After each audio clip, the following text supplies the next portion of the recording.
Boa noite a todos. É uma alegria grande estar aqui essa noite com vocês para nossa primeira webinar do Núcleo da SOBED Mulher.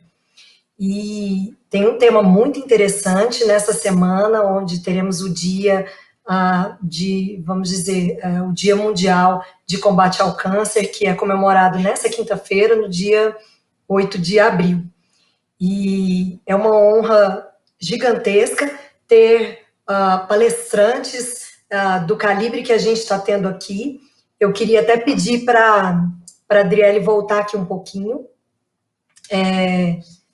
essa apresentação, só para dizer que essa primeira webinar ela é uma parceria entre o Núcleo da SOBED Mulher com a FBG Mulher, pode passar o próximo, a FBG Mulher e a Sociedade Brasileira de Oncologia Clínica, por meio do seu Comitê de Lideranças Femininas, que também foi recentemente criado, e a gente não poderia deixar de agradecer aos apoiadores desse evento, no próximo slide, que são as empresas que estão oferecendo apoio educacional. Vou citar aqui todas: a Etamucino, a Cook, a Herb, a Boston Scientific, a Promedon e a GFE Sonoscape. E, bom, essa é uma primeira atividade do nosso núcleo, e o propósito do nosso núcleo é contribuir para a educação e a valorização profissional da endoscopista, desenvolver as lideranças femininas nas regiões do Brasil, fomentar o crescimento técnico e científico da endoscopia brasileira. Esse é o propósito do nosso núcleo. E quem somos nós? No próximo, tem um mapinha do Brasil, mostrando que somos endoscopistas das 5 regiões do Brasil. São aqui o nome de todas as colegas do nosso núcleo, então, de norte a sul, a gente tem representantes do núcleo da SOBED Mulher. E vamos promover discussões, reflexões, e essa é a nossa primeira atividade do ano, espero que vocês gostem. Gostaria aqui de, estou tendo a honra de poder apresentar nossas duas debatedoras, as moderadoras dessa webinar, doutora Clarissa Matias, que é a atual presidente da Sociedade Brasileira de Oncologia Clínica, representando aqui o Comitê de Lideranças Femininas da SBOC, e ela é oncologista da Oncoclínicas. E a Edra Dias, nossa representante do FBG Mulher aqui do Espírito Santo, a gastroenterologista. É uma honra muito grande contar com a parceria da FBG Mulher e da SBOC, aqui da Sociedade Brasileira de Oncologia Clínica, nesse evento. Para a gente não perder mais tempo, eu gostaria de apresentar nossa primeira palestrante, que é a doutora Maria Paula Curado. Ela é chefe do Grupo de Epidemiologia e Estatística em Câncer do Centro Internacional de Pesquisa do Hospital AC Camargo, docente da pós-graduação da Fundação Antônio Prudente, do AC Camargo Cancer Center, e ela também colabora com o programa de pós-graduação aqui de Goiás. Ela é da nossa terra, cirurgiã oncológica de formação, epidemiologista, e é uma honra muito grande contar com a doutora Maria Paula. Foi chefe do Departamento de Epidemiologia Descritiva da IARC, ligado à Organização Mundial da Saúde, no período de 2007 a 2010, e ela é mestre em medicina e doutora em oncologia, e é uma amiga, conheço há muitos anos, é uma honra poder apresentar aqui a doutora Maria Paula, e, enfim, ela vai falar sobre epidemiologia, uma interface com as mulheres, com nós mulheres. A palavra é sua, doutora Maria Paula. Muito obrigada, Daniela. É com muita alegria que eu estou aqui com você, e eu fico muito feliz dessa iniciativa, de trazer a mulher, de se posicionar, e fiquei muito... Me surpreendeu essa sua iniciativa, e eu acho que ela faz todo sentido, e vocês têm que continuar em frente. Nós somos uma sociedade, mas uma sociedade que precisa se posicionar. A mulher precisa, não pode ficar retraída, mostrar quem ela é. Eu te agradeço muito, e com muita alegria que eu estou aqui. Eu trouxe alguns slides, e aí espera aí, vamos ver se agora vai dar tudo certinho para mostrar para vocês a compartilhar, né? Espera aí. São poucos que vocês falaram que eram 10 minutos. Aqui, achei. Compartilhar a tela. Espera aí só um pouquinho. Você está compartilhando?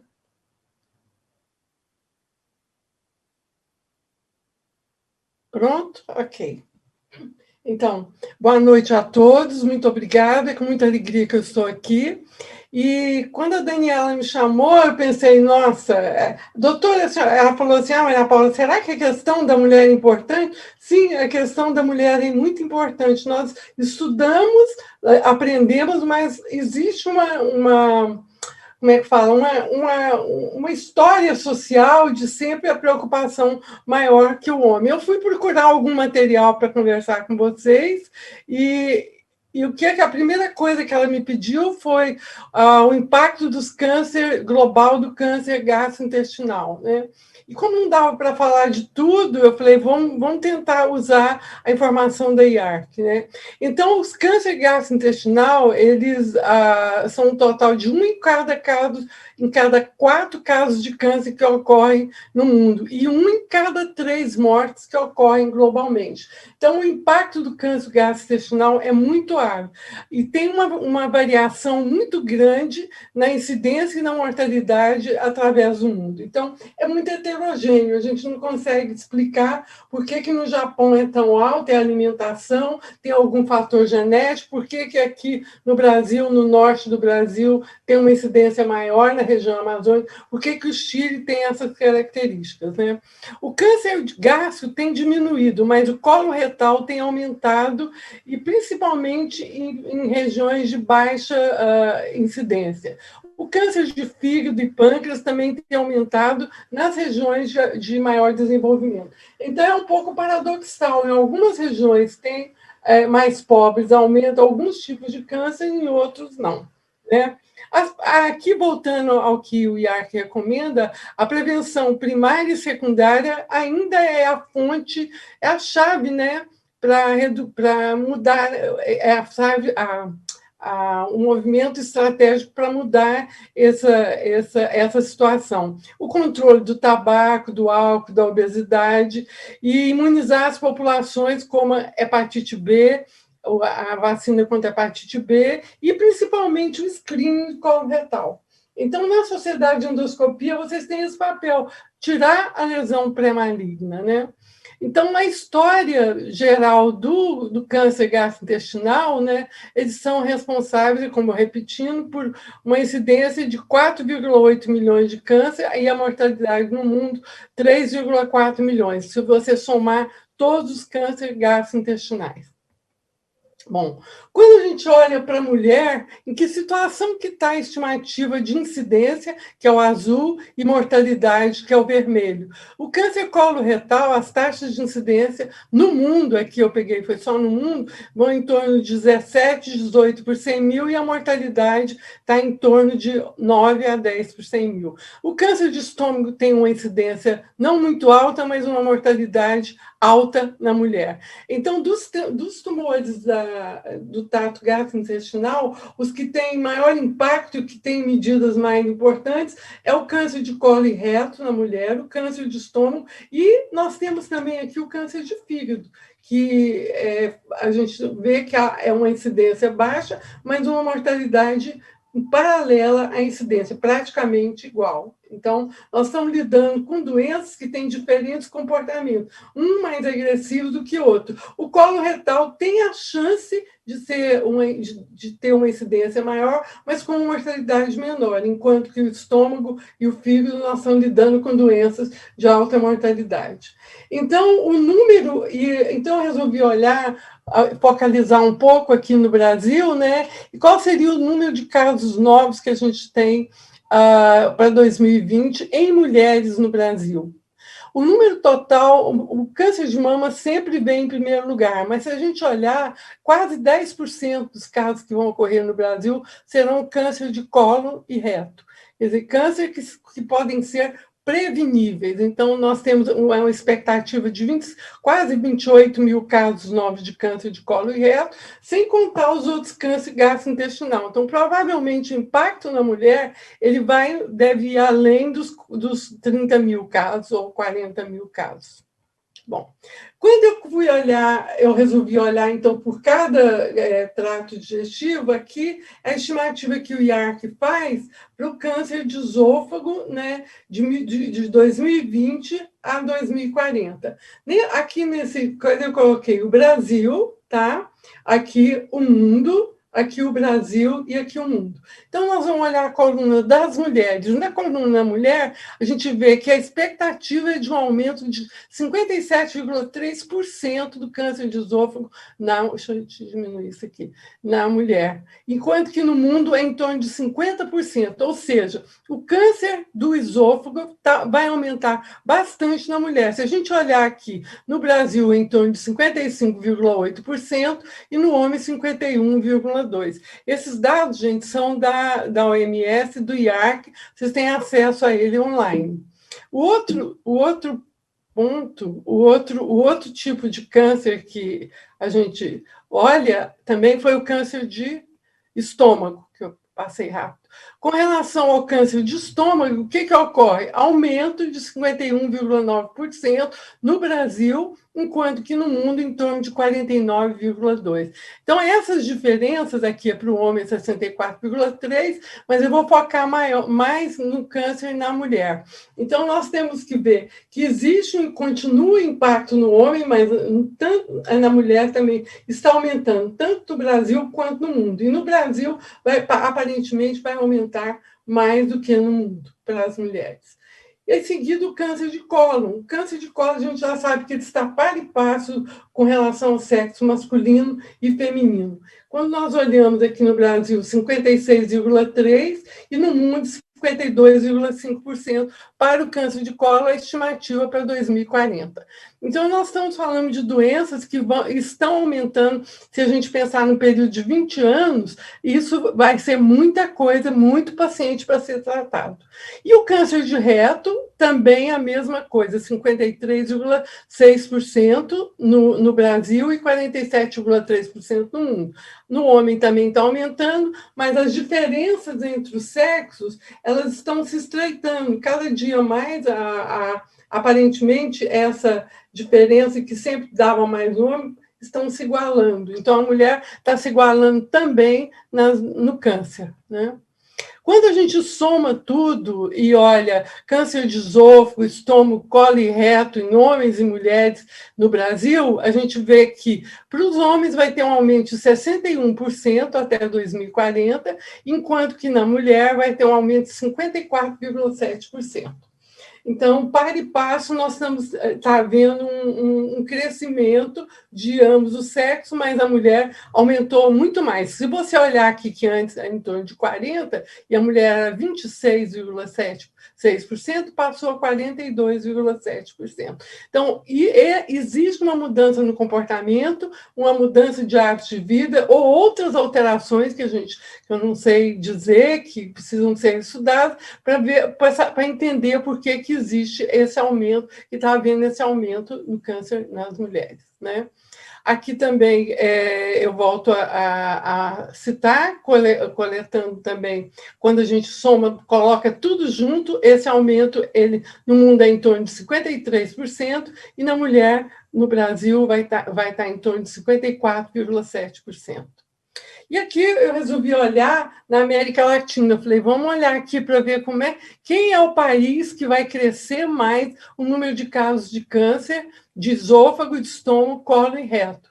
E quando a gente olha aqui, o que aparece mais em cima é o Brasil. Então, aparentemente, eu selecionei Uruguai, Peru, Equador, Colômbia, Chile e Argentina. E desses países, a estimativa do país onde vai haver maior impacto de casos novos dos câncer gastrointestinal está sendo o Brasil. 54,7%.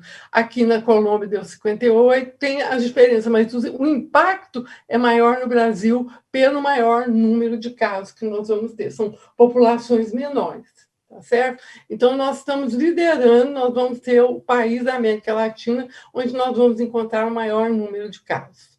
Então, aqui é só para o que já é conhecido de vocês, a estimativa dos tipos de câncer mais incidentes no Brasil é o câncer de colo, ele ocupa 9,1% na estimativa do INCA, e 9,1% no homem e 9,2% na mulher. Né? Depois vem o 5,9%, que é quase 6% no homem, e a mulher 3,5%. Então, se nós somarmos tudo isso, a gente vai observar em torno de quase 15, se somar aqui 9, 5, 14, 14, 3, 13, quase 18% dos cânceres que vão ocorrer no homem ou mulher vão ser câncer do trato gastrointestinal. Então, o impacto desse câncer tem que ser reconhecido na forma que eu acho que de prevenção, mas também do diagnóstico precoce. E a endoscopia tem um papel super importante nisso, e eu acho que a mensagem que eu tinha que trazer para vocês era essa: tentar explicar a situação que está o câncer no Brasil e na mulher atualmente. Muito obrigada, gente. Excelente apresentação, foi muito esclarecedora. E para mim é uma honra agora apresentar a Sara Ananda, nossa próxima palestrante. Sara vai falar para a gente sobre reflexões sobre a vida e a morte no câncer, o papel do cuidado. E ela é líder do Comitê de Cuidados Paliativos do Grupo Oncoclínicas e é vice-presidente do Comitê de Bioética do Grupo Oncoclínicas e médica coordenadora da equipe multiprofissional e da residência médica de cuidados paliativos do Hospital Felício Roxo. E ela pediu que eu não lesse o resto do currículo, então é um prazer muito grande termos você aqui, Sara. Muito obrigada, Clarissa. A honra é toda minha. Muito obrigada pelo convite. E como eu tenho pouco tempo para falar de um assunto muito extenso, mas a gente vai conseguir, né, pincelar aí um pouquinho. Deixa eu só ver se está funcionando o compartilhamento. Está aparecendo? Ok. Então, vamos lá. Então, gente, o meu tema, como a doutora Clarissa falou, é reflexões sobre a vida e a morte no câncer, o papel do cuidado. E para começar, eu quero convidar vocês a algumas reflexões. Então, gente, quando a gente fala sobre fim da vida, o que para vocês é o final da vida? É quando nós paramos de pensar?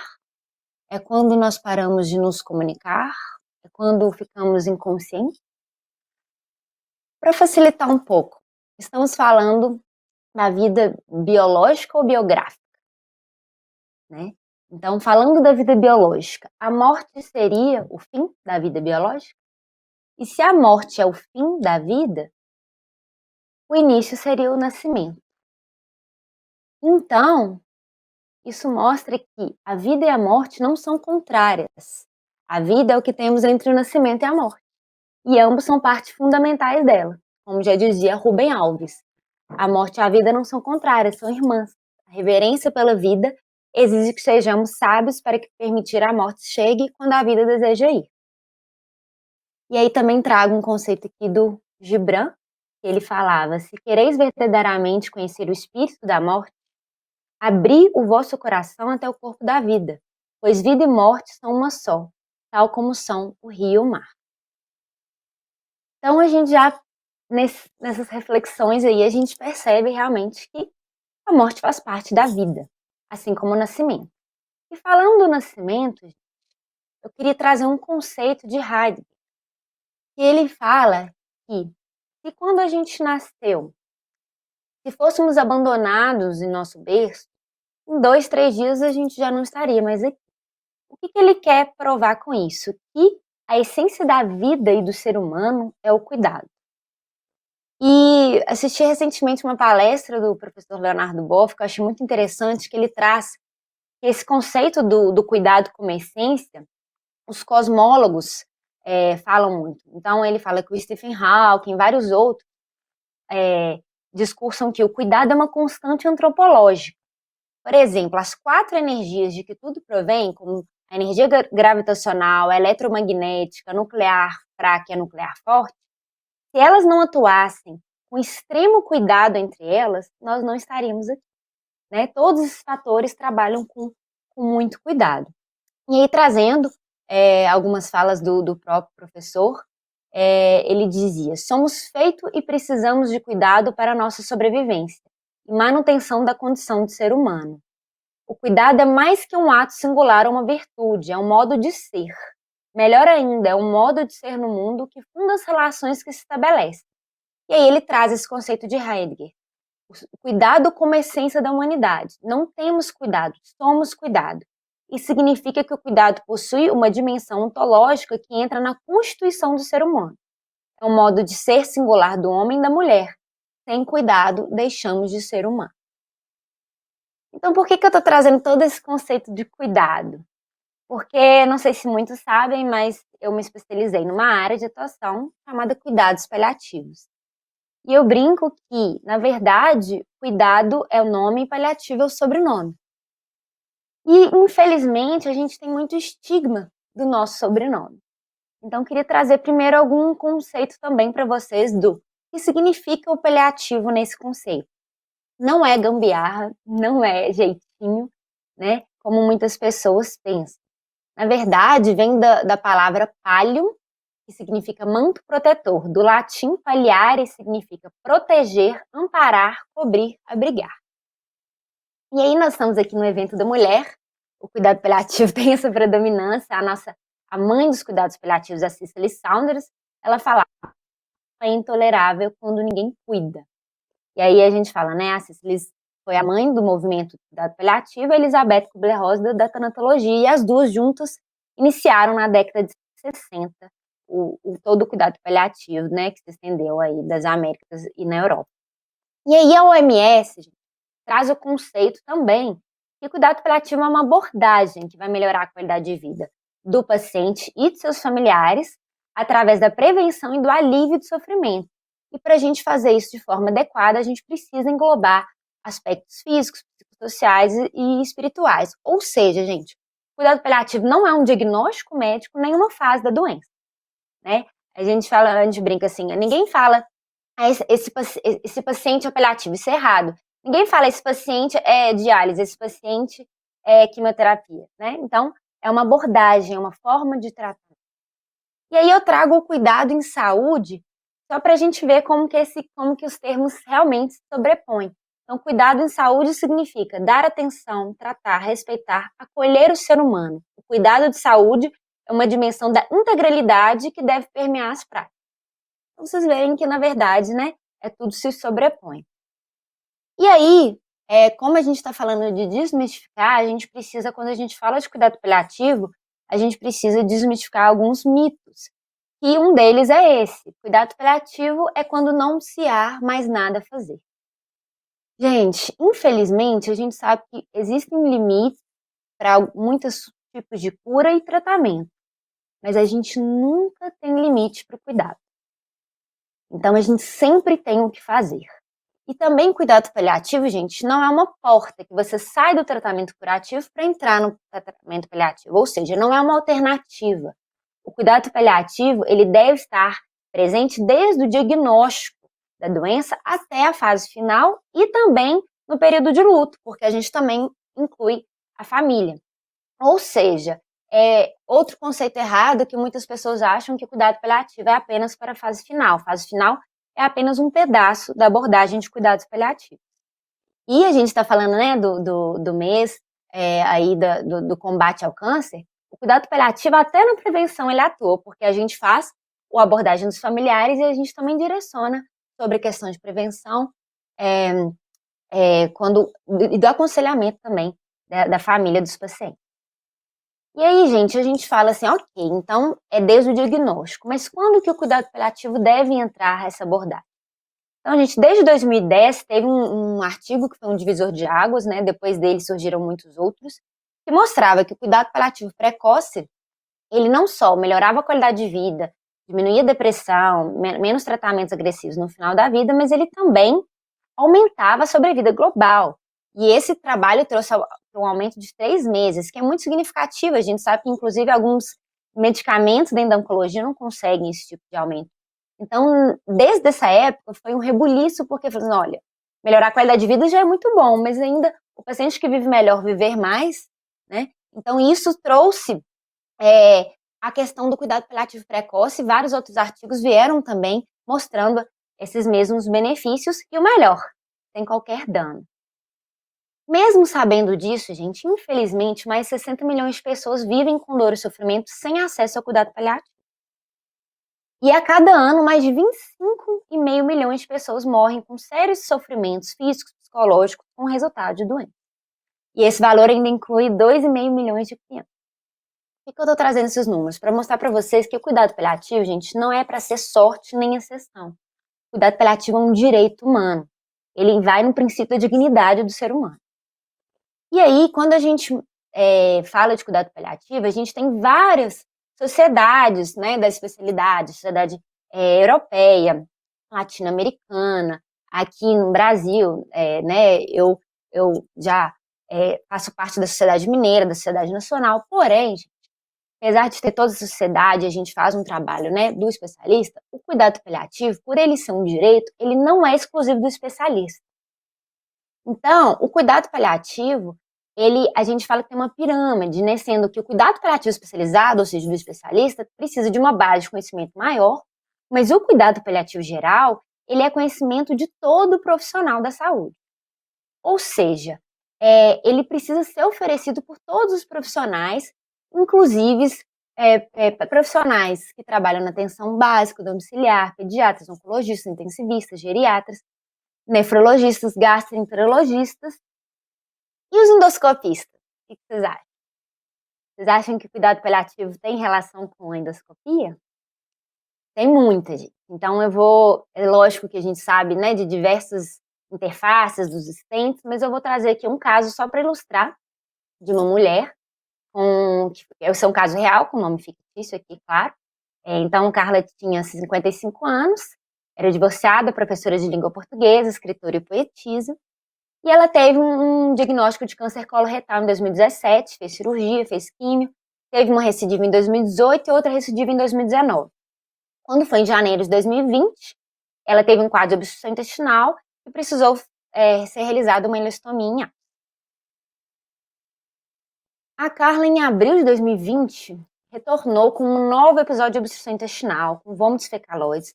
Quem aqui, né, já teve pacientes com obstrução intestinal maligna, sabe o quão dramático, né, o quanto sintomático, o quanto sofrimento traz para o paciente.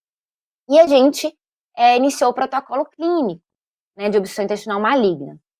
E esse protocolo clínico, ela melhorou e ela teve alta hospitalar. 2 semanas depois, ela de novo, né, obstruiu, voltou com quadro, dessa vez até com quadro de vômitos volumosos, ou seja, um quadro de obstrução um pouco mais alto, uma dor, distensão abdominal.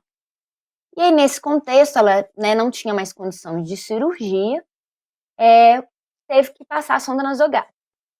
Desde que passou a sonda nasogástrica, ela queixava de muito desconforto.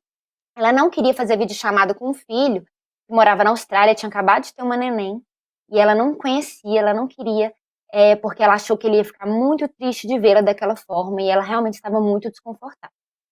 Então, foi optada, para o caso dessa paciente, da gente fazer uma gastrostomia descompressiva, que né, em inglês eles chamam de venting gastrostomy. E a gastrostomia descompressiva, é uma opção nesses casos, né, que a gente não consegue, não tem resposta com o protocolo clínico, nem com a cirurgia, ou que o paciente não tem condições, nem indicação cirúrgica.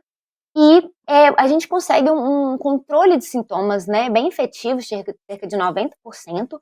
São bem mais tolerados, claro, que a sonda nasogástrica, permite a restauração de algum grau de ingesta oral e possibilita cuidar no domicílio, né, gente? Não dá para a gente esmiuçar aqui todos os benefícios e os estudos que mostram, né, da comparação do tratamento clínico, a gastrostomia, mas, de fato, vários estudos mostram que realmente a gastrostomia descompressiva, para esses casos selecionados, né, não é a maioria, é a terceira fase do protocolo, mas para esses casos ela realmente permite menor número de readmissões, de procuras ao pronto-socorro. E aí, essa paciente, a gente fez a gastrostomia, essa aqui é realmente a foto do procedimento, né, que é a bolsinha de ileostomia dela, que já não estava funcionante, porque ela tinha realmente obstruído. E aí ela mesma aprendeu a esvaziar a sonda, né, a gastrostomia, com uma seringa de 60 ml, e ela comia líquidos pastosos, ela comia sopas, purês, sorvete, doce de leite, e depois de 2 horas ela esvaziava, não tinha vômito, não tinha desconforto, ela nunca obstruiu a sonda, mesmo contando pra gente que ela comeu um bolo de cenoura que ela gostava, mas ela falou que mastigou bastante, então ela nunca obstruiu. E essa paciente faleceu 5 semanas depois, em casa, junto dos seus familiares. Ela conseguiu conhecer a neta, escreveu poesias no blog, ela era poetisa, poucos dias antes da partida dela. Então, eu trouxe esse caso, gente, para ilustrar para vocês que o sofrimento não é um sintoma nem um diagnóstico, mas é uma experiência humana muito complexa. E todo sofrimento é uma urgência. Nesse caso, gente, por que as pessoas falam tanto sobre reumanizar o cuidado? A gente fica, uai, mas quando que a gente deixou de ser humano? Quando que deixamos de ser humanos nos ambientes de cuidado? Então, a gente sabe que o desenvolvimento da medicina, da clínica, trouxe muitos benefícios tecnológicos, mas a excessiva cientificação culminaram com um momento de crise indiscriminado, uso indiscriminado, pela fragmentação da atenção do indivíduo, pelo intervencionismo no sentido de exagerado e principalmente por uma desatenção nos aspectos psicossociais, culturais do adoecimento.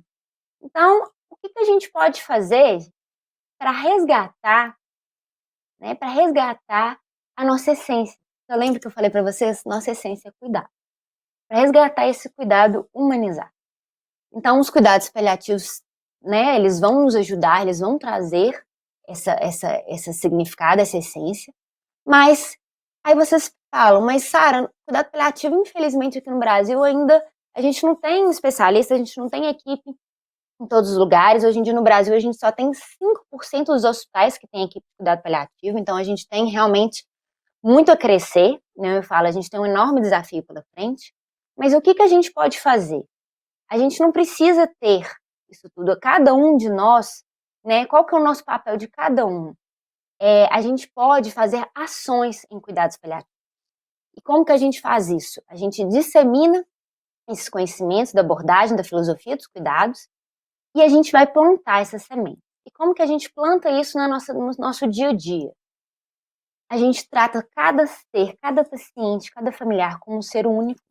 A gente comunica com compaixão, através de uma escuta ativa, sempre respeitando a autonomia do paciente e sempre respeitando, lembrando que todo sintoma, ele traz por trás um sofrimento total que precisa de uma abordagem multidimensional, multiprofissional.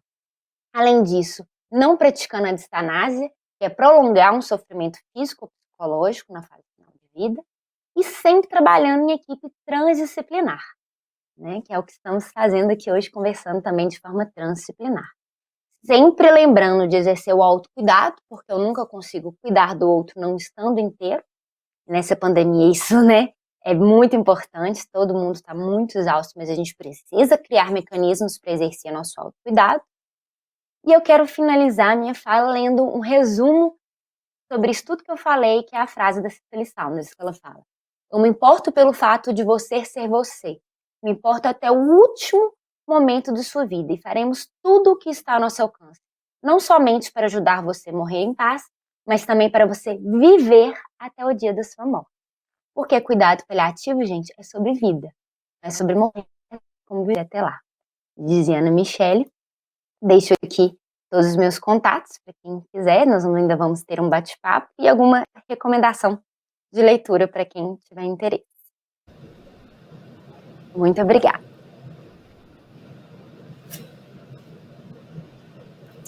Muito obrigada, doutora Sara. É sempre gratificante assistir palestras sobre cuidado paliativo. Parece que a gente sempre aprende um pouco mais nessa luta da gente contribuir e também oferecer um cuidado humanizado dentro da nossa especialidade para qualquer paciente que a gente veja. Muito obrigada.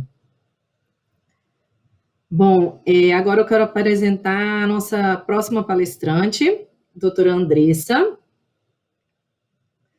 Doutora Andressa, ela, além de minha conterrânea, é minha amiga pessoal, ela leva o nome do Espírito Santo e o nome do Brasil até os Estados Unidos e atualmente participa de um protocolo de pesquisa no Instituto Dana-Farber.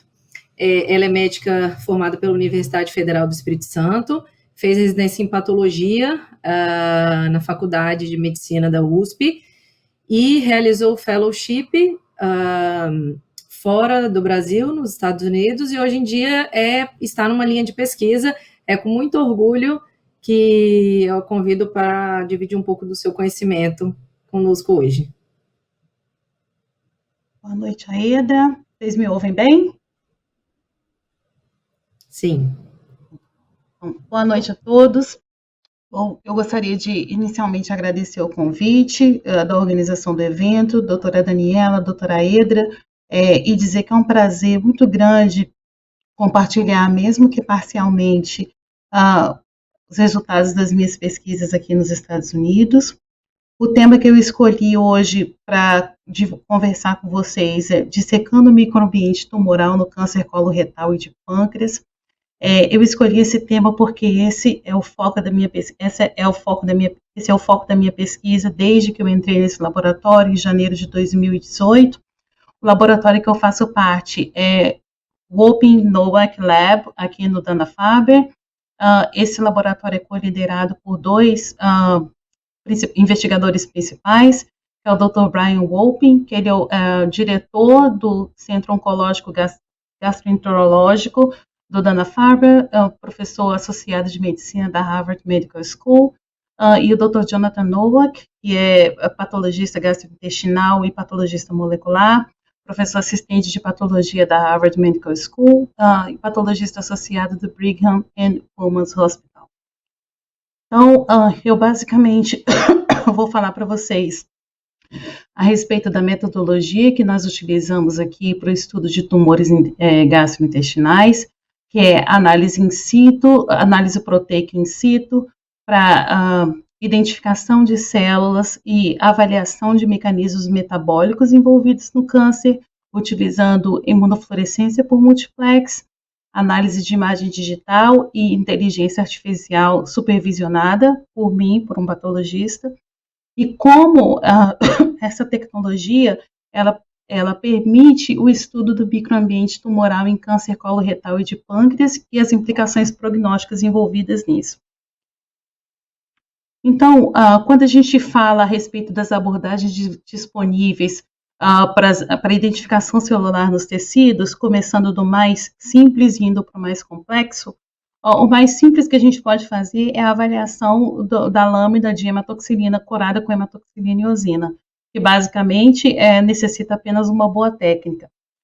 Além disso, ainda utilizando apenas uma boa técnica e alguns bons marcadores, nós podemos utilizar a imunistoquímica simples, ou sendo ela manual ou automatizada. Aumentando um pouquinho o nível de complexidade, nós podemos utilizar a imunofluorescência convencional, a imunofluorescência multiespectral, que usa os comprimentos de luz para diferenciar os marcadores, a imunistoquímica ou imunofluorescência, que é realizada em múltiplos ciclos, essa é a que nós utilizamos aqui, utilizando reagentes que são da companhia chamada Akoya, anteriormente conhecida como Perkin-Elmer, e nada mais é do que são múltiplos ciclos em que nós aplicamos um marcador de imunistoquímica, aí nós associamos a um corante que é conhecido como fluorophore, depois nós fazemos a limpeza desse fluorophore, ou desse anticorpo primário, e iniciamos um novo ciclo. Os protocolos que eu vou mostrar aqui hoje são chamados de 7-plex, então nós utilizamos 6 marcadores mais um marcador nuclear. Também podem ser utilizados anticorpos acoplados com DNA com códigos de barras. E numa complexidade um pouco maior, essa outra técnica chamada CyTOF, ou MIB, em tecidos, que utiliza metais para identificação de marcadores. Então, todas essas abordagens, elas só são boas quanto os anticorpos e corantes e reagentes que compõem os protocolos. Então, o nosso protocolo de multiplex, ele só vai ser bom se todos os anticorpos que nós utilizarmos foram anticorpos que foram validados, anticorpos que foram amplamente utilizados. E a escolha da tecnologia, ela depende qual que é a sua questão científica. Então, pode ser que o que você esteja investigando necessite apenas de uma abordagem mais simplória, utilizando hematoxilina e eosina ou apenas marcadores simples imunohistoquímicos. Mas, às vezes, a sua questão científica ela é mais complexa e, por isso, você vai precisar de estudar mais marcadores ao mesmo tempo. Então, tudo depende de qual é a sua pergunta científica, qual é a questão que você quer responder com o seu estudo. E eu vou mostrar essas duas abordagens aqui. Então, o machine learning e a decomposição textual usando a inteligência artificial, ela funciona da seguinte maneira. Então, esse é um caso de câncer coloretal, que está corado aqui em vermelho por citoqueratina, que é um marcador epitelial. Em azul é um marcador de DNA, então ele está identificando o núcleo da célula. E em roxo é um marcador imunohistoquímico para identificação de células citotóxicas T, de linfócitos T citotóxicos. Então, essa inteligência artificial supervisionada, ela permite uma alta taxa de concordância com a interpretação do patologista como padrão ouro, o que significa que eu, como patologista que treino a máquina e eu ensino a ela, ao algoritmo, que esse segmento é tumor, esse segmento é o estroma e essa é uma célula que eu quero estudar. Então, o padrão ouro vai ser sempre o meu julgamento. Possibilita a identificação de compartimentos teciduais e tipos celulares específicos. Então, como eu falei, sou eu que treino o algoritmo. Possibilita o treinamento até que um desempenho aceitável seja obtido. Então, eu começo a treinar e o algoritmo, às vezes, pode não entender que eu quero ensinar que esse é o tumor e esse é o estroma. Mas eu posso treinar várias vezes até que eu esteja satisfeita com o resultado. Então, permite esse treinamento até que o patologista esteja satisfeito ou o avaliador esteja satisfeito. Os algoritmos treinados, eles são interpretáveis por humanos, então tem ainda o julgamento humano, mesmo utilizando inteligência artificial. E ele considera a morfologia e expressão de marcadores em conjuntos. Então, quando eu ensino ao algoritmo de que esse é o tumor e de que essa é a célula imune que eu quero estudar, isso não é baseado só no fato de que o tumor é marcado com a citoqueratina e a célula imune é marcada com o marcador CD8 e CD3, mas porque a célula tumoral ela tem um núcleo mais alongado, mais irregular, a célula de defesa, o linfócito T, ele tem um núcleo mais compacto, pequeno, pouco citoplasma, além disso é marcado com CD3 e CD8. Então, ele associa a morfologia com a expressão de marcadores. E os compartimentos teciduais que eu treino e o fenótipo das células, elas vêm com um confidence score, um score de confiança. Então, todas as vezes que eu treino um compartimento, como esse é tumor e esse é estroma, o algoritmo ele vai me dizer, olha, eu entendi o seu treinamento com 70% de acurácia, 80%, 90%, então por isso que eu posso treinar várias vezes o mesmo algoritmo até que eu esteja satisfeita. No meu caso, eu espero uma acurácia de mais ou menos, acima de 95% para parar de treinar o algoritmo. Então, esse é o workflow que a gente utiliza. A maioria dos nossos tumores, mas todos os casos que eu vou mostrar hoje, nós utilizamos TMAs. O TMA é uma técnica da patologia que permite que vários tumores sejam estudados ao mesmo tempo na mesma lâmina. Então, isso permite com que vários tumores sejam estudados simultaneamente, num tempo menor e com menor gasto. Para todos os protocolos que eu vou mostrar hoje, nós utilizamos 7 marcadores, 6 marcadores imunohistoquímicos e 1 marcador nuclear. Essa é a imagem que nós obtemos logo após quando nós finalizamos o protocolo de staining, depois que a gente finaliza desculpa que às vezes eu esqueço as palavras em português. Então, depois que a gente finaliza o protocolo, essa é a imagem que a gente obtém. Aqui nós começamos a treinar o algoritmo e ensinar isso em vermelho é tumor, isso em verde é estroma. Então, essa é tissue segmentation. O próximo passo é o cell segmentation, que a gente ensina ao algoritmo o que é uma célula. Então, você vai identificar uma célula baseada em tais marcadores no núcleo, tais marcadores no citoplasma, tais marcadores membranosos. O núcleo vai ter mais ou menos esse tamanho. Então, assim, você ensina para o algoritmo o que é uma célula. Depois disso, você ensina o algoritmo e treina que tipo de célula é aquela. Então, essa é uma célula tumoral em vermelho, essa aqui em azul é um outro tipo celular estromal, essa em verde são linfócitos. Então, isso tudo também vem com uma acurácia e um confidence score. Depois que você faz tudo isso, depois que você treina o algoritmo e você está satisfeito com o algoritmo, você então utiliza esse algoritmo para analisar tantos tumores. No primeiro cohort que eu vou mostrar hoje, nós avaliamos quase 800 tumores simultaneamente. Depois que você termina essa avaliação, o programa ele devolve para você a quantificação de densidade celular por tipo celular que você treinou, onde essas células estão localizadas, se é dentro do tumor, se é no compartimento estromal, e com que tipo de confidence score cada célula dessa foi fenotipada. E você também pode usar todos esses dados para fazer várias análises, inclusive para você calcular a que distância que cada célula dessa se encontra do tumor. Então, com todos esses dados, você então associa os dados clínicos patológicos e moleculares e então você pode calcular associações com prognóstico. Então, primeiro você mede tudo, depois você calcula as associações. Então, esse é basicamente o workflow que a gente usa para estudar esses protocolos de imunofluorescência. Então, utilizando essa tecnologia, eu vou mostrar agora, pelo menos parcialmente, o que nós aprendemos a respeito do microambiente tumoral em câncer coloretal e de pâncreas e quais são as implicações prognósticas desses achados. Esse foi um trabalho que foi feito por um outro pós-doc do laboratório, Juha Väyrynen, ele é patologista também, é da Finlândia, e ele fez a análise baseada no que há de mais simples na patologia, que é a avaliação das lâminas curadas com hematoxilina e eosina. Lembra que eu falei lá no começo que a hematoxilina e eosina, ela também pode mostrar muita coisa a respeito do tumor. Então, ele escaneou todos esses casos, estavam em forma de TMAs, ele avaliou basicamente 800 casos.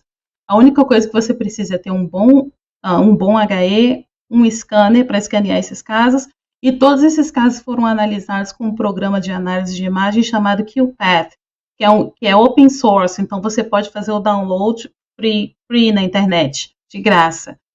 Então, ele basicamente, a única coisa que ele precisava era de ter um scanner. Então, isso também é possível ser feito no Brasil. Então, essa é a imagem original. Ele também treinou o algoritmo a identificar as células e depois ele classificou cada célula como célula tumoral. Esse é um linfócito, esse é um plasmócito, neutrófilo, eosinófilo e outros. Ele também, utilizando esse algoritmo, também classificou os tecidos. Então, isso é tumor, esse é epitélio, esse é estroma, essa outra área é necroses, essa outra área é só o slide mesmo. Então, com tudo isso, ele teve todas as informações a nível celular e tecidual e, utilizando informações clínico-patológicas, ele pode calcular associações prognósticas.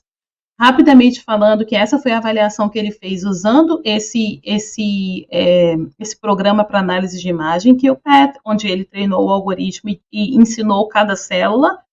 E aqui é a avaliação dele usando apenas o microscópio, é a avaliação visual dele. E só para mostrar quão alta foi a concordância do que ele viu com o que foi treinado pelo classifier desse programa, do QuPath. Então, 0,96% foi a correlação do que ele viu a olho nu com o que foi visto, com o que ele treinou no algoritmo. Para linfócitos, para plasmócitos 0,77, neutrófilos 0,74 e eosinófilos 0,83. Então, foi uma excelente correlação que ele teve da avaliação visual dele com o que foi feito pelo algoritmo.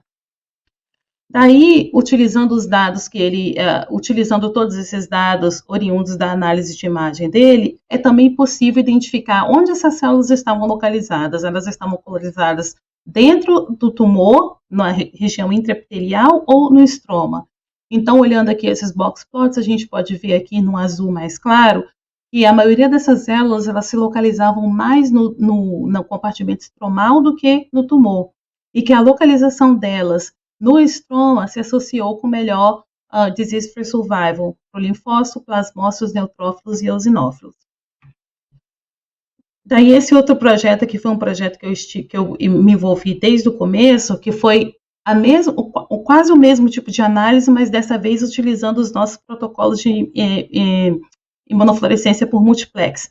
Então, aqui são os marcadores que nós utilizamos: CD3 para avaliar as células T, CD4 para avaliar as células T helper, CD8 para avaliar as células T citotóxicas, FOXP3 para avaliar se essas células CD4 eram regulatórias, CD45-RO para avaliar as células de memória e citoqueratina para avaliar o tumor. Aqui é como eles aparecem na imunistoquímica, aqui é como eles aparecem na imunofluorescência. Então, a gente pode ver que a correlação é bem específico. Então, dependendo de quais marcadores cada célula dessa apresentava, elas foram classificadas como células regulatórias ou células efetoras, células CD4 de memória, células CD4 naive, células citotóxicas de memória e células CD8 de memória e células CD8 naive. Da mesma maneira, como resultado, nós tivemos a densidade de cada tipo celular desse e onde eles estavam localizados. E aí, utilizando essa abordagem com múltiplos marcadores, a gente identificou que não eram apenas as células T que estavam associadas com melhor sobrevida, mas as células TCD8 citotóxicas de memória que estavam localizadas dentro do tumor. Essas eram as verdadeiras células que estavam associadas com melhor sobrevida. Então, a gente vê que essa abordagem nos permite ser muito específicos para o tipo de célula que é associada com a melhor sobrevida e onde essas células estão localizadas.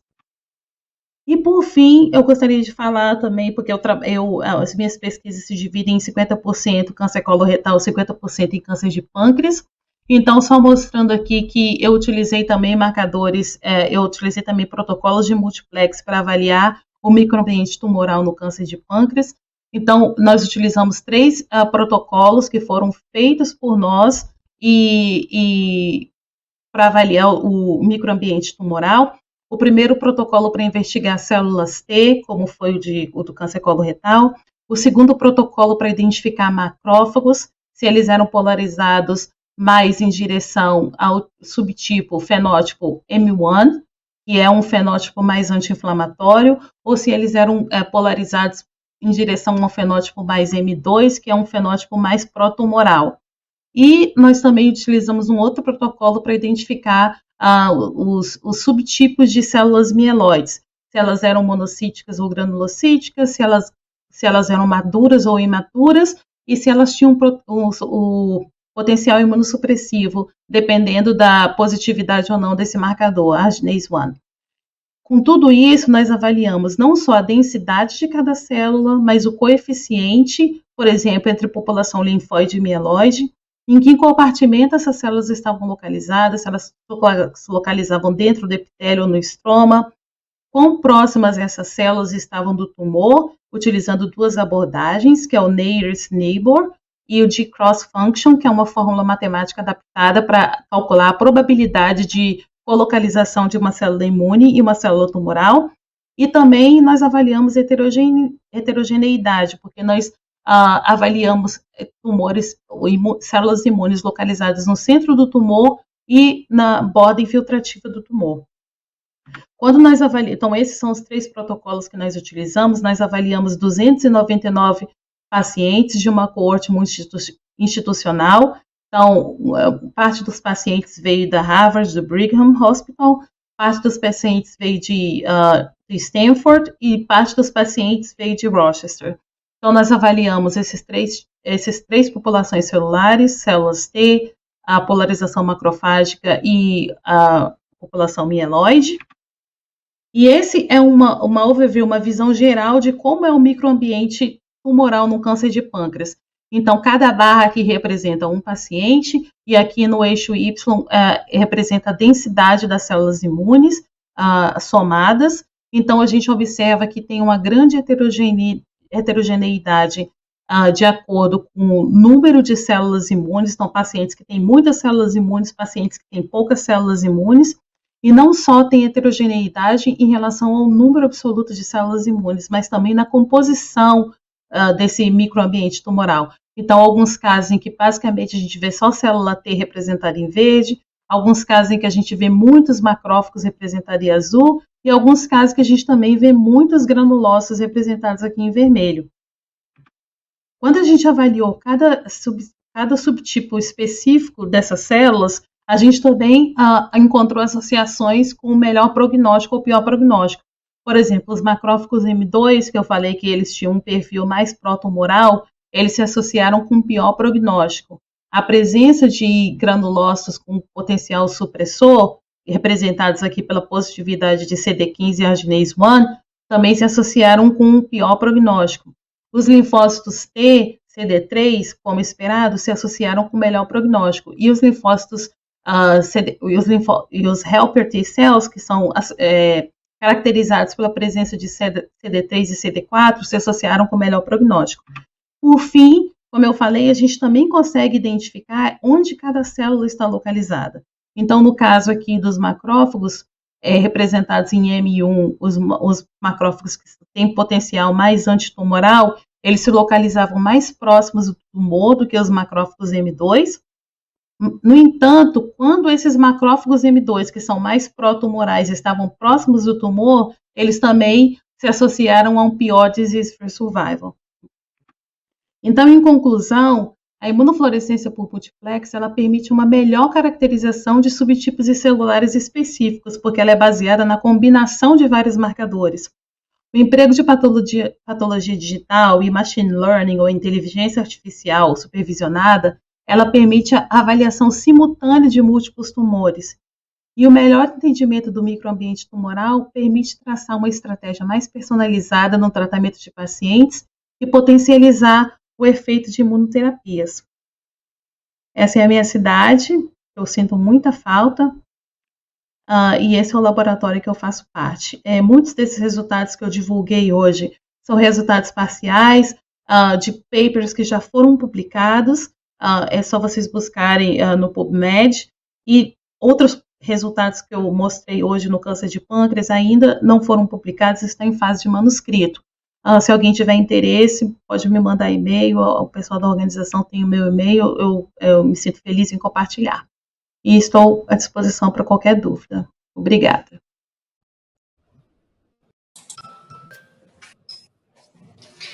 Obrigada, Andressa.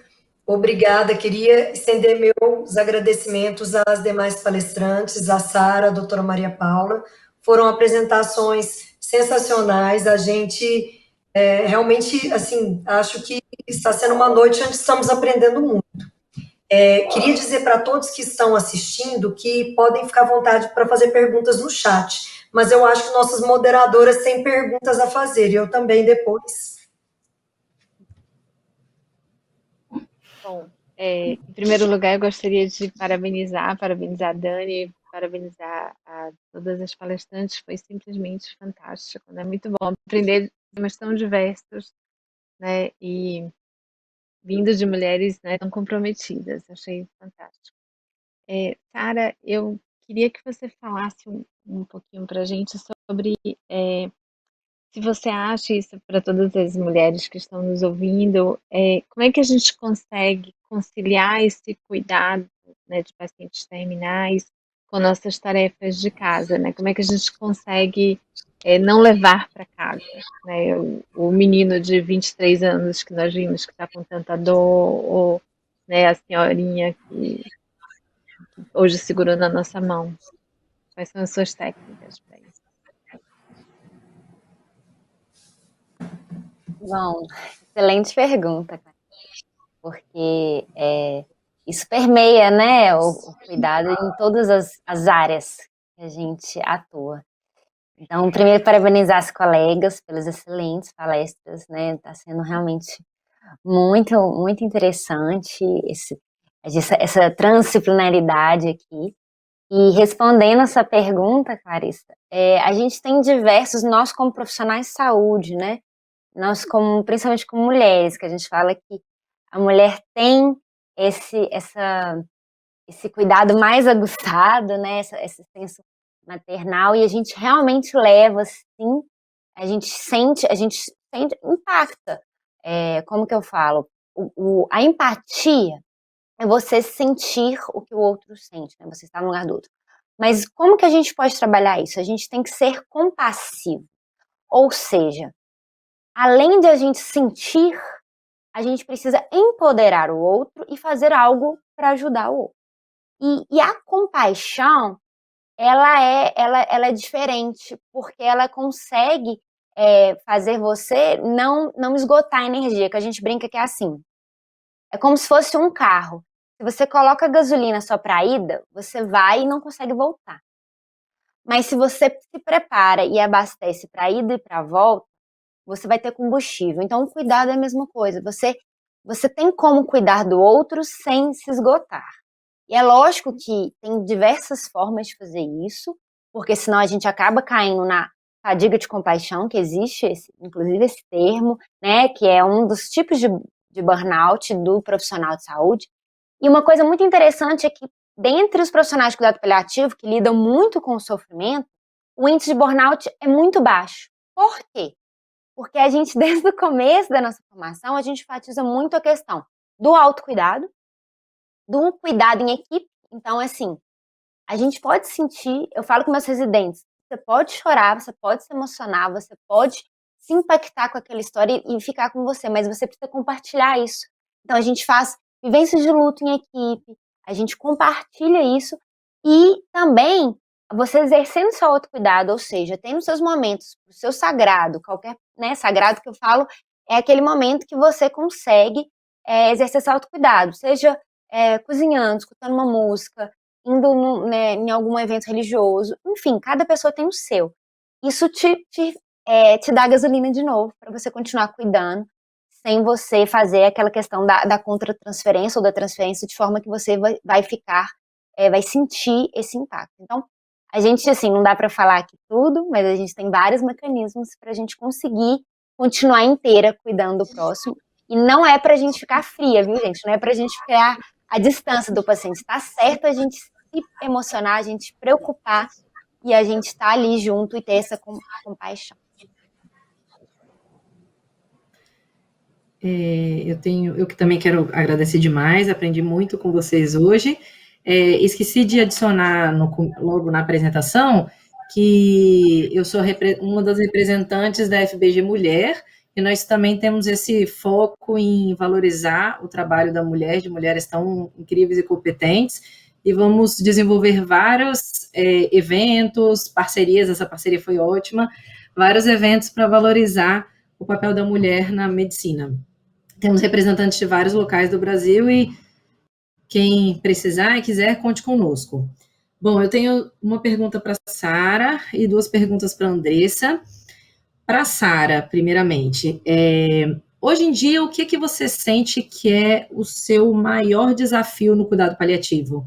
Você sente que são colegas profissionais que ainda não aceitam que isso faz parte de todo o tratamento, que talvez não entendam ainda que faz parte desde o diagnóstico até fases finais de vida e luto, ou seu desafio se dá na questão de, como a gente perguntou, né, levar para casa, às vezes um caso mais complicado, ou às vezes de famílias mais difíceis que não... problemas familiares, né, que já vêm anteriormente, às vezes podem impactar nesse final de vida. Qual é o seu maior desafio ainda?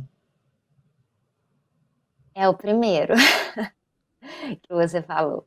Né, porque os outros desafios fazem parte, né, do nosso dia a dia, né, resolução de conflitos, comunicação. A gente fala que no cuidado paliativo não tem familiar difícil, tem sofrimento. Se a gente aborda o sofrimento, se a gente acolhe, a gente, né, consegue abordar aí várias dimensões mesmo e impactar na melhoria. Então, o que mais que acho que é o maior desafio nosso no Brasil ainda é a falta de conhecimento dos colegas, e não dos colegas só, dos profissionais de saúde como um todo, porque o público tem cada vez mais entendido a importância e até pedido, porém a gente ainda vê que na formação, eu falo que o maior desafio é educacional, tá?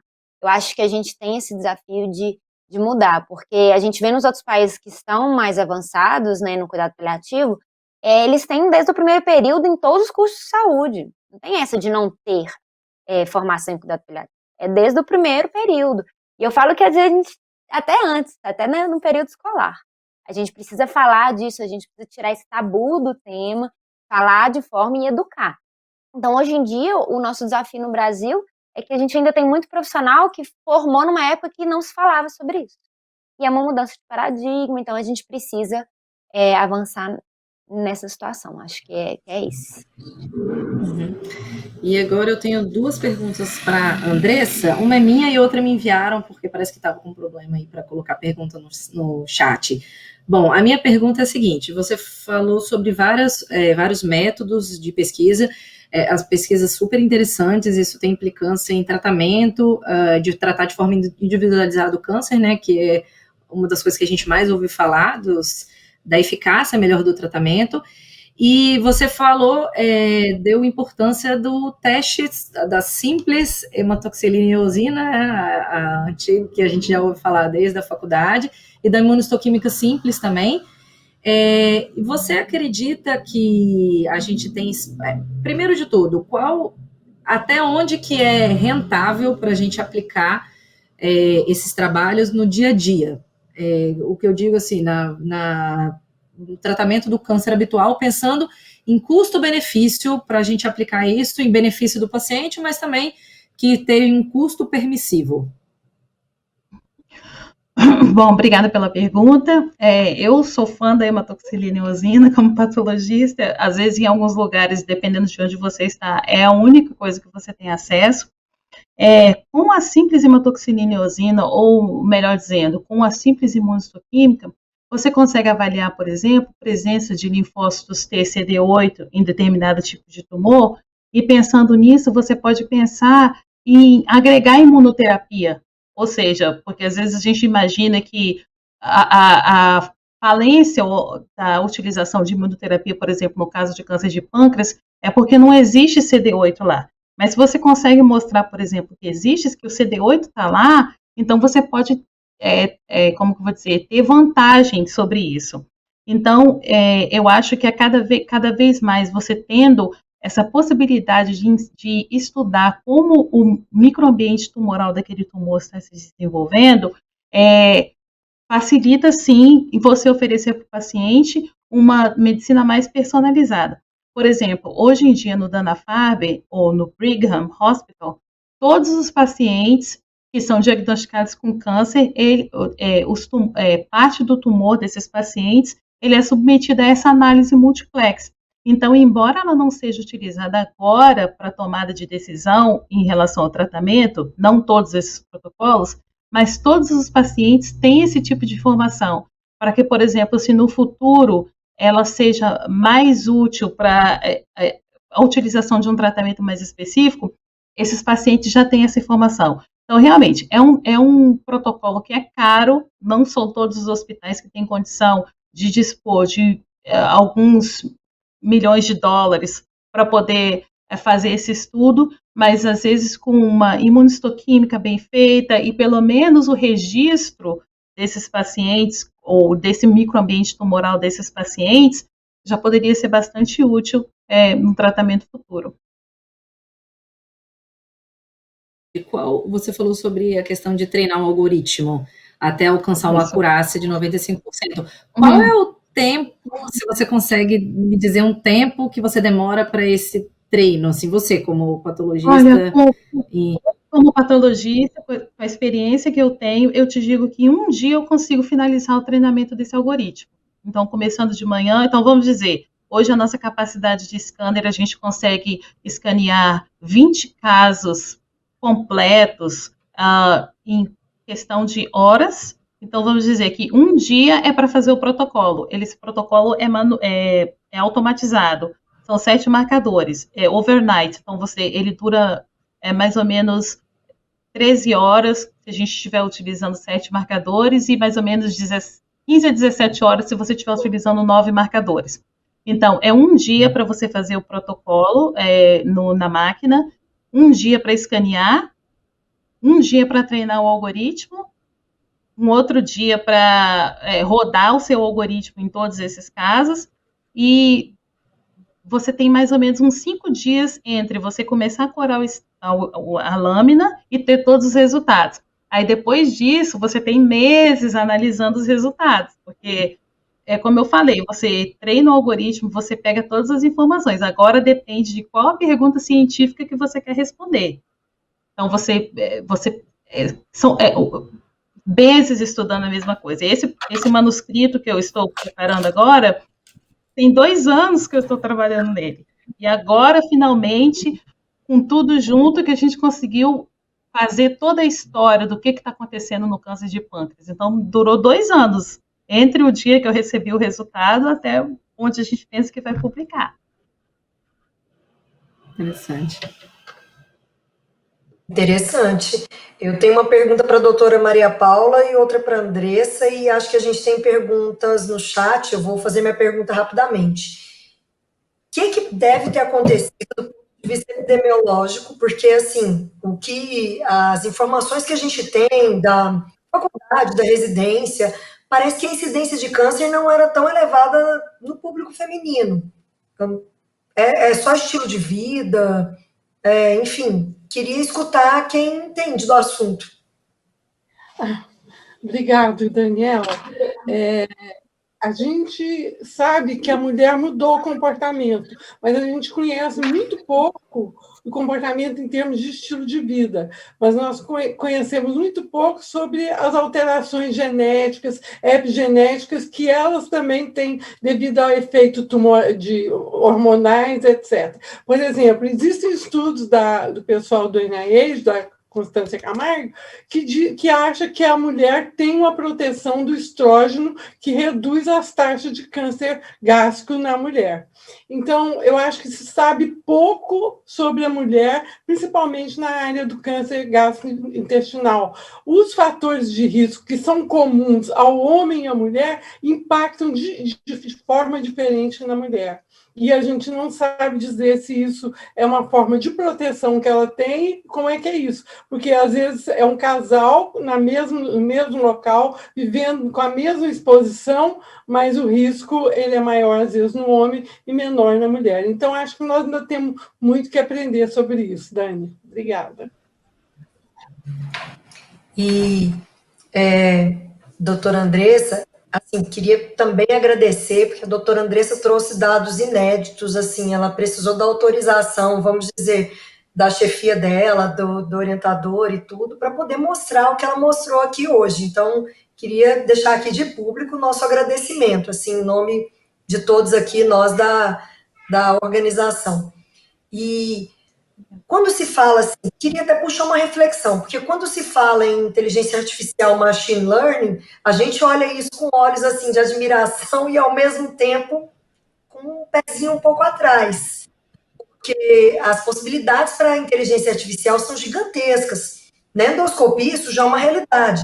A gente já tem devices, já tem aparelhos que ajudam no rastreamento do câncer coloretal. Existem tecnologias que auxiliam o endoscopista. Muita gente acha que isso vai substituir o profissional, vai substituir o expert. Eu só queria puxar essa reflexão, enfim, do ponto de vista da patologia, como é que funciona isso aí? Não, imagina a patologia, né? A gente está treinando, mas eu acredito piamente, ou pelo menos tudo que eu tenho participado, bom, em um contexto aqui, eu quero dizer que essa utilização da inteligência artificial na medicina é uma coisa que já é realidade. Vamos dizer que praticamente uma vez por mês a gente tem esse tipo de palestra, aula no sistema Harvard. Sempre alguém tem um novo algoritmo, tem um novo aplicativo. Então, é uma coisa que já está acontecendo e vai acontecer no futuro. Eu não acredito, como patologista, que nós seremos substituídos pela inteligência artificial, porque sempre tem aquele refinamento que a gente precisa fazer, como eu estou falando, depende o quão bom esse algoritmo que eu estou treinando ele é para analisar todas as células e tudo isso, ele só é bom dependendo de quem está treinando. Porque nós temos, por exemplo, casos do mesmo tipo de trabalho sendo feito por um profissional não patologista, por exemplo, e os resultados podem ser discrepantes. Então, precisa ainda do patologista, no caso da análise de imagem, para julgar se realmente como que aquele algoritmo está funcionando. Mas a inteligência artificial, ela é uma realidade e ela vai ser utilizada cada vez mais. Agora, depende dos profissionais também aprender o que pode ser feito. Por exemplo, no meu caso, não adianta eu dizer que eu ser contra, por exemplo, a patologia digital, se é uma coisa que já está sendo utilizada. Então, eu tento aprender quais são os melhores aplicativos para fazer isso. Como é treinado um algoritmo? Eu não tinha esse entendimento antes de vir para cá. Foi aqui que eu comecei a ter contato com a inteligência artificial e com a patologia digital. Então, é uma coisa que, como eu disse, é realidade. Não acho que vai substituir o patologista ou o médico em geral, mas é uma coisa que as pessoas precisam ter domínio. Eu concordo contigo, e assim, para puxar um pouquinho para a Sara e passar a palavra para as nossas moderadoras, acho que a gente vai ler algumas perguntas que foram colocadas no chat, vamos precisar encerrar daqui a pouco, mas um grande receio é das pessoas deixarem de ser necessárias, né? E a Sara mostrou que somos muito necessários ainda. As tecnologias vêm, ajudam muito e ajudam, inclusive, a melhorar a nossa acurácia. Nem todo mundo tem essa visão, então, obrigado por compartilhar aí a sua experiência no dia a dia com a inteligência artificial, Andressa. Bom, acho que temos perguntas, vou passar a palavra agora para Clarice e para a Edra.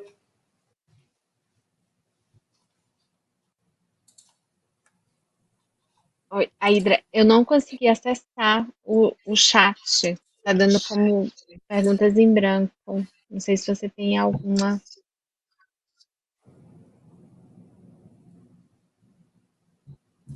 Eu posso ler aqui bom, Dr. Carlos Alberto de Carvalho, perguntando para a doutora Andressa se, na opinião dela, ela acredita que existe um pouco de desvalorização do HI nos diagnósticos, deixando o papel sempre para a imunistoquímica.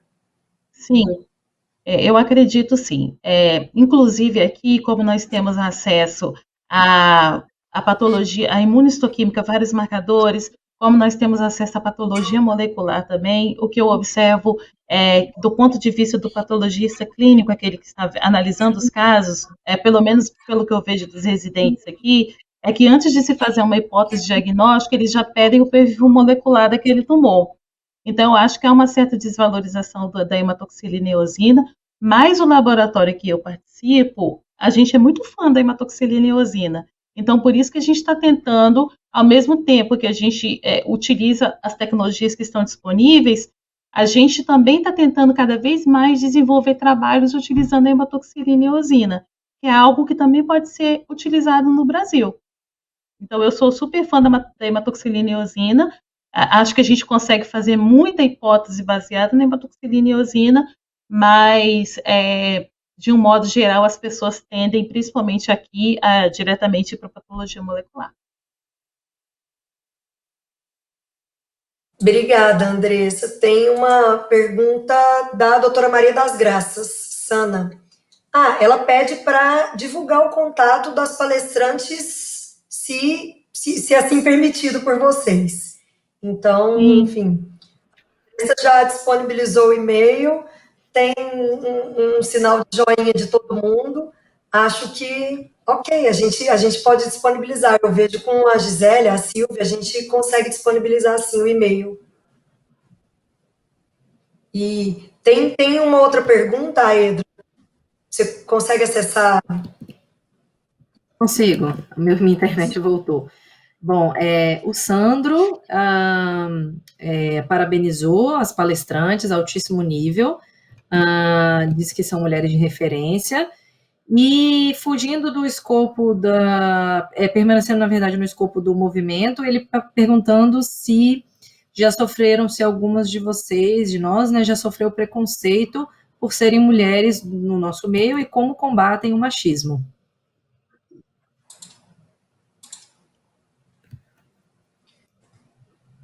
Pergunta Dani, pessoal. eu acho que esse tema, Dani, é tão importante que assim, eu proponho que a gente inclusive faça um debate especial sobre isso. Acho que essa é uma coisa que assim, a gente já tem dados na literatura sobre isso e realmente a Sandro merece todo um tempo dedicado a esse fato. Com certeza. Bom, eu posso responder pela minha experiência no meu laboratório, na ciência. Uma das coisas que eu mais gostei de vir para cá é que realmente esse nunca foi aqui no meu atual laboratório e aqui dos Estados Unidos de maneira geral, as experiências que eu tive, esse nunca foi um fator, um problema.